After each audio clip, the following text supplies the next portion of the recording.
Hello viewers, আজ আমি আপনাদেরকে বোতল তৈরির প্রসেস দেখাবো। একদল্লা মাটি থেকে নান্দনিক রূপের মাধ্যমে কীভাবে বোতল তৈরি করা হয় আপনারা সেটা দেখুন। আগে আমি মাটিটাকে প্রসেস করছি।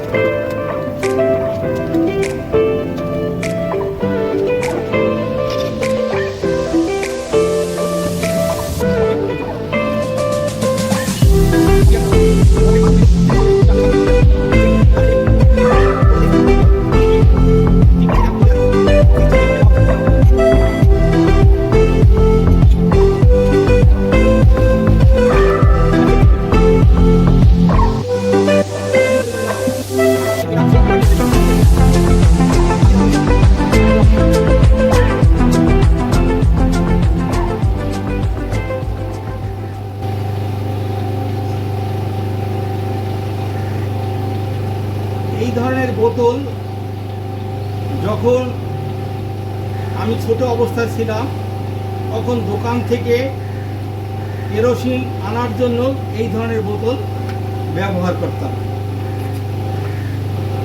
বোতলে বিভিন্ন রকম শেপ আছে, কিন্তু এটা সম্পূর্ণ পুরনো দিনের বোতল এর শেপ।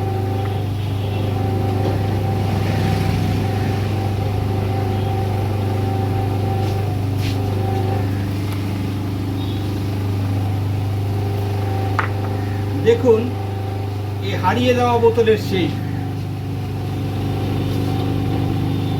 এই ধরনের বোতলগুলি তখনকার দিনে সবুজ রঙের ডিপ কালারের থাকতো। দেখুন, মাটির সাহায্যে সেই বোতল এখন আমরা জল খাবারের জন্য ব্যবহার করি। যদি এই ধরনের ভিডিও আপনাদের ভালো লেগে থাকে তাহলে অবশ্যই লাইক করবেন, শেয়ার করবেন, কমেন্ট করবেন এবং আমার চ্যানেলটি সাবস্ক্রাইব করবেন।